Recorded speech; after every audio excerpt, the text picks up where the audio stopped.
जी BJP के लोग वहाँ गए तक नहीं। मणिपुर के बाद हम नागालैंड से निकले। यहाँ भी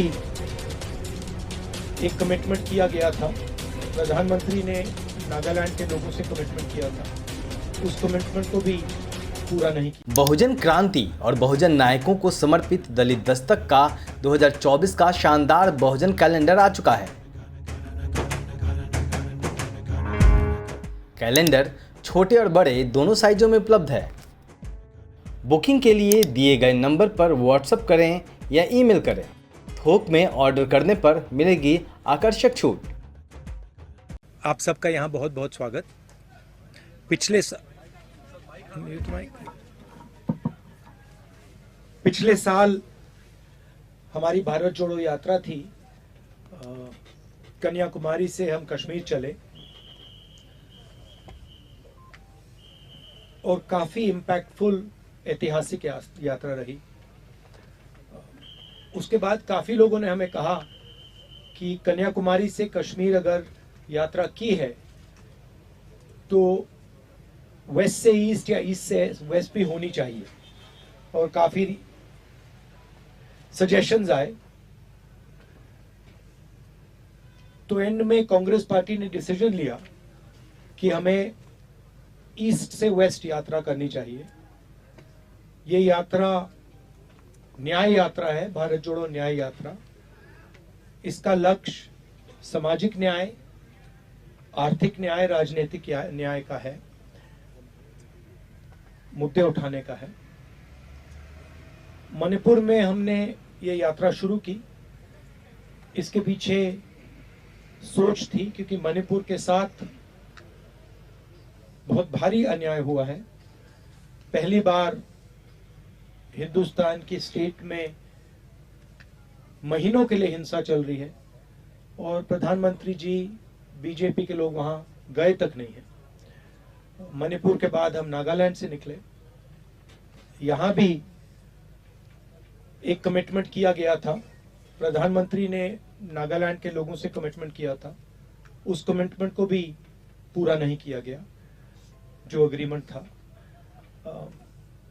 तो ये यात्रा महाराष्ट्र तक जाएगी। एक इशू है, मैं चाहता था कि पैदल यात्रा हो, मगर वो थोड़ा ज्यादा लंबा हो जाता, टाइम नहीं था। तो ये हाइब्रिड यात्रा है, मगर हमारी कोशिश रहेगी कि ज्यादा से ज्यादा टाइम हम जहां भी पैदल चल सकें हम पैदल चलें। आपके अब सवाल हो या अंग्रेजी में बोल दूं? Should I say it in English? Last year we did a Bharat Jodo Yatra from Kanyakumari to Kashmir, which was a very impactful, successful yatra. It helped bring the people of India together, and it transformed the political narrative and placed a alternative narrative to the divisive narrative of the BJP.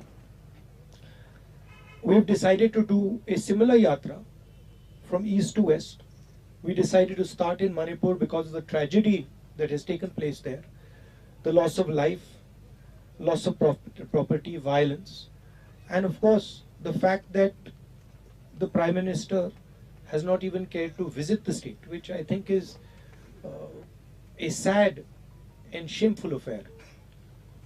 And we are going to go all the way to Maharashtra. I would have liked it to be a pedal yatra, walking yatra, but time constraints are there, so we have decided to make it a hybrid yatra. It will be our attempt to walk as much as possible. There are some places where walking is difficult and there are other issues. But the idea behind the Nyaya Yatra is to fight for justice, to raise the issue of justice, social, political and economic justice. And each state has its own characteristics, so to raise state-specific issues.